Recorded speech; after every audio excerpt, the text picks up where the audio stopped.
नमस्कार दोस्तों, स्वागत है हमारा यूट्यूब चैनल स्टॉक मार्केट गुरु में। आज का इस वीडियो में हम एनालिसिस करेंगे निफ्टी, बैंक निफ्टी और सेंसेक्स की 15 मिनट की टाइम फ्रेम की चार्ट की, और जानेंगे कि 2 मई को मार्केट का मार्केट का ट्रेंड क्या होगा, कौन सा सपोर्ट और रेजिस्टेंस लेवल रहेंगे, और इंट्राडे ट्रेडिंग के लिए ब्रेकआउट और ब्रेकडाउन लेवल कौन सा रहेंगे। तो वीडियो को पूरा ज़रूर देखिए, क्योंकि आखिर में मैं आपको क्लियर इंट्राडे ट्रेडिंग प्लान भी बताने वाला हूँ। कल मार्केट में एक बड़ा बड़ा मूव आने वाला है, लेकिन सवाल ये है कि मूव ब्रेकडाउन की तरफ होगा या ब्रेकअप की तरफ होगा, ब्रेकआउट की तरफ होगा या ब्रेकडाउन की तरफ होगा। ये मार्केट 3 तारीख तक बंद है, और 4 तारीख सोमवार को मार्केट ओपन होगा। 4 तारीख को मार्केट में एक बड़ा मूव आने वाला है। लेकिन सवाल है, ब्रेक डाउन होगा या ब्रेकअप। अगर आप इंटरडे ट्रेडर हो तो वीडियो आपके लिए बहुत इंपॉर्टेंट होगा, क्योंकि आज मैं अ, आपको ट्रेड पॉइंट और एंट्री पॉइंट और exit point with stop loss और टारगेट लेवल देने वाला हूँ। वो भी 15 मिनट के चार्ट के आधार पर आपको ये स्टॉप लॉस और टारगेट लेवल मिल जाएगा। अब हम चलते हैं निफ्टी की ओर। सबसे पहले करते हैं निफ्टी की। निफ्टी अभी कंसोलिडेशन फेस में है। 24,000 के एक स्ट्रॉन्ग सपोर्ट जोन है ये। 24,000 एक स्ट्रॉन्ग सपोर्ट जोन है। ऊपर की तरफ 24,300 एक रेजिस्टेंस है। ये स्ट्रॉन्ग रेजिस्टेंस जोन है। तो मार्केट अभी ये सपोर्ट और रेजिस्टेंस के अंदर में मूव कर सकता है। अगर निफ्टी 24,300 के ऊपर 15 मिनट कैंडल क्लोज देता है, तो ये 24,300 के ऊपर 15 मिनट्स का कैंडल क्लोज देता है, तो और स्ट्रॉन्ग ब्रेकआउट मिल सकता है। अगर मार्केट बियरिश ब्रेकडाउन रहा तो, और अगर 24,000 के नीचे मार्केट सस्टेन करता है, तो 24,000 के नीचे मार्केट सस्टेन करता है, तो एक बड़ा सा सेलिंग प्रेशर आ सकता है। अभी निफ्टी का रेजिस्टेंस पॉइंट क्या रहेगा? रेजिस्टेंस पॉइंट रहेगा 24,300। एक स्ट्रॉन्ग रेजिस्टेंस पॉइंट है। अगर इसको ब्रेक करेगा तो मार्केट 24,400 तक पहुंच सकता है। इसके बाद market up to strong resistance point दूसरा है 24,550। यहाँ तक मार्केट पहुंच सकता है। अगर इस रेजिस्टेंस पॉइंट को अगर मार्केट रिटेस्ट करके ऊपर की ओर चला जाएगा, तो मार्केट अप टू 24,700 तक मार्केट जा सकता है। अगर मार्केट बेयरिश हुआ तो ये 23,800 एक स्ट्रॉन्ग सपोर्ट लेवल है। इस लेवल को अगर मार्केट ब्रेक डाउन करेगा, तो इस लेवल को ब्रेक करके अगर मार्केट नीचे की ओर चला गया, तो मार्केट अप टू 23,600, और 23,600 को भी अगर ब्रेक करेगा तो 23,500 तक आ सकता है। अगर 23,500 को भी अगर मार्केट ब्रेक करेगा, तो अप टू 23,400 तक मार्केट आ सकता है। यहाँ पे अभी ये हम ट्रेड सेटअप के बारे में बात करेंगे। पहले तो बाइंग लेवल पे हम बात करेंगे। अगर मार्केट 23,300 को ब्रेकआउट के बाद, अगर मार्केट 24,300 के ब्रेकआउट के बाद 15 मिनट से मार्केट ने अगर एक स्ट्रॉन्ग कैंडल बनाया, तो आप 24,320 के ऊपर आप बाय कर सकते हैं। इसका आपको स्टॉप लॉस होगा 24,150। ये होगा 150 का लेवल होगा आपको स्टॉप लॉस। और टारगेट रहेगा आपको 24,500 और 24,650 तक आपको दूसरा टारगेट रहेगा। पहला टारगेट रहेगा 24,500 और दूसरा टारगेट रहेगा 24,650 का। अगर बेरिश अगर मार्केट ब्रेक डाउन करता है तो, अगर ब्रेक डाउन करता है तो आपको 23,950 के बाद आप एंट्री ले सकते हैं। आपको टारगेट रहेगा 23,800, पहला टारगेट, और दूसरा टारगेट रहेगा 23,650, और इसका स्टॉप लॉस रहेगा 24,150 का। और निफ्टी का कल के लिए एनालिसिस इतना ही है। नेक्स्ट हम बात करते हैं बैंक निफ्टी का। यहाँ पे बैंक निफ्टी भी गैप डाउन ओपन होकर एक रेंज में मार्केट घूमते रहा, और अंतिम में मार्केट 55,000 के आसपास जाके क्लोज हुआ। सो यहाँ पे मार्केट नीचे में 55,000 का एक स्ट्रॉन्ग सपोर्ट लेवल, और ऊपर में 56,000 का एक स्ट्रॉन्ग रेजिस्टेंस लेवल के अंदर ही मार्केट एक रेंज बना के मार्केट ट्रेड कर रहा है। और इसके अगर इस लेवल को ब्रेक करेगा तो मार्केट में एक बड़ा मूव आ सकता है।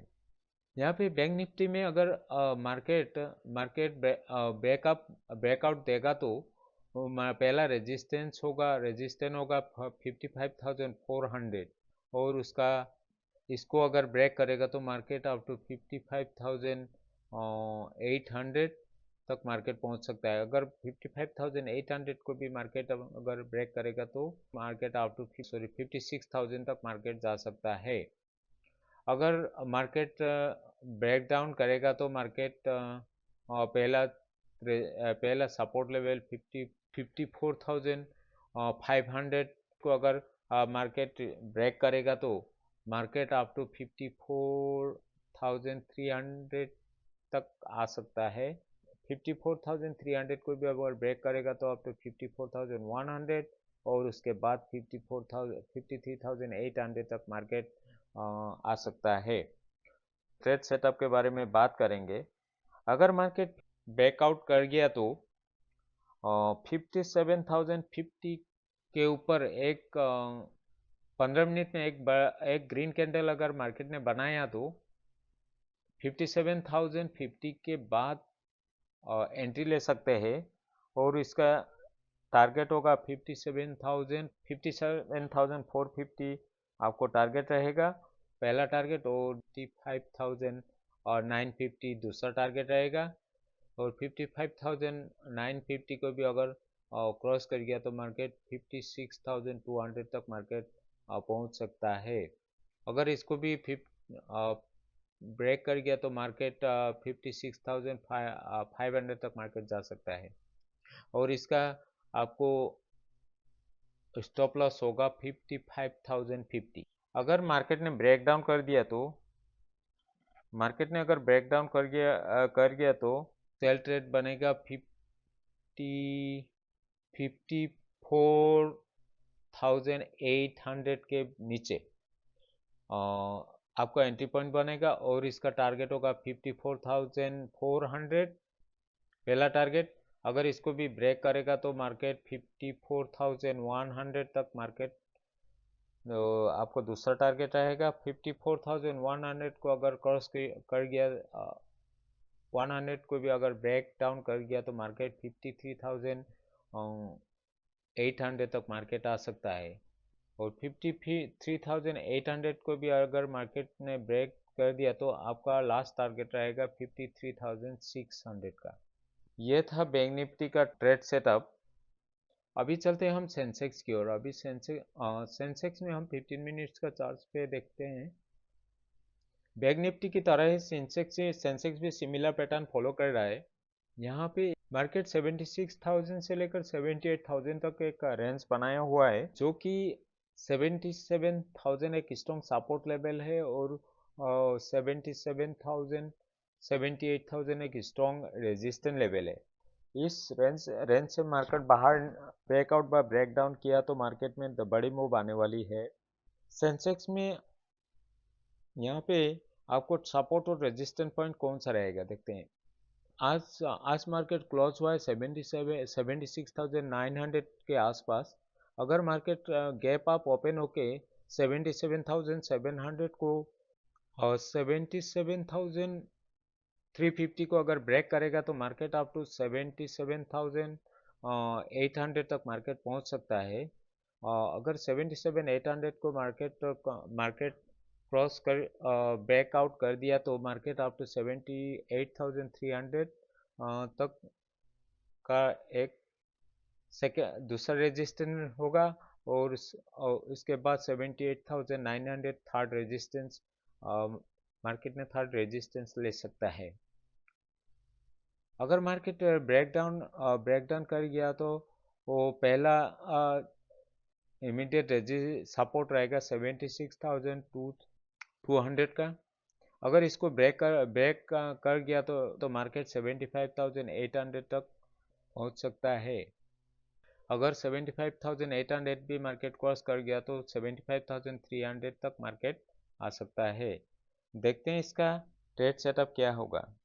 मार्केट अगर 77,350 को ऊपर एक 15 मिनट्स में ग्रीन कैंडल बनाया तो उस आप 77,350 के बाद आप एंट्री ले सकते हैं। आपका पहला टारगेट होगा 77,750 और दूसरा टारगेट रहेगा 78,350, और थर्ड अगर इसको भी मार्केट ब्रेक करेगा तो 78,350 फोर्थ टारगेट रहेगा। अगर मार्केट बियरिश हुआ तो आपका इमीडिएट पहला सपोर्ट होगा 76,300, और मार्केट 300 से लेकर 76,200 250 के बीच में मार्केट अगर रिटेस्ट करके ब्रेक डाउन करेगा तो अप टू 76,000 तक मार्केट आ सकता है। अगर 76,000 को भी मार्केट ब्रेक करेगा तो 75,800 तक मार्केट आ सकता है। अगर 75,800 को भी मार्केट ब्रेक करेगा तो मार्केट 75,300 तक मार्केट आ सकता है। यहाँ पहला एंट्री बनेगा 77,300 के ऊपर। अगर ग्रीन कैंडल क्रिएट कर दिया तो वो आप 77,350 के बाद आप एंट्री ले सकते हो। पहला टारगेट होगा 77,790, दूसरा टारगेट होगा 78,100 और थर्ड टारगेट होगा 78,350।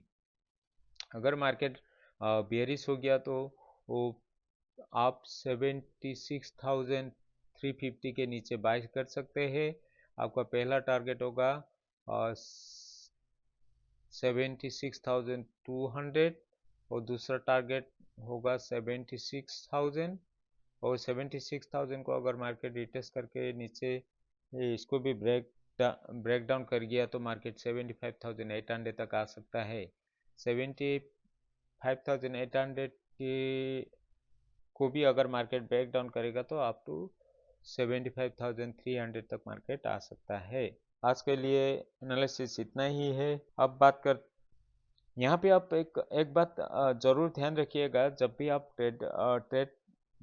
ट्रेड में एंट्री लेने का सोचेंगे तो आप डायरेक्ट एंट्री कभी भी मत लीजिएगा। हमेशा ब्रेकआउट कैंडल क्लोज का इंतज़ार करना ज़रूरी है। फेक ब्रेकआउट से बचने के लिए वॉल्यूम को ज़रूर देखें। और एक बात, रिस्क मैनेजमेंट को फॉलो करें। किसी भी ट्रेड में आप 2% से ज़्यादा कभी रिस्क मत लें। अगर आपको डेली ऐसे ही एक्यूरेट लेवल चाहिए तो चैनल को सब्सक्राइब ज़रूर करें और कमेंट में बताइए आप बाय साइड हो या सेल साइड। आज के लिए इतना ही है, फिर मिलेंगे नए वीडियो के साथ। गुड नाइट, शुभ रात्रि।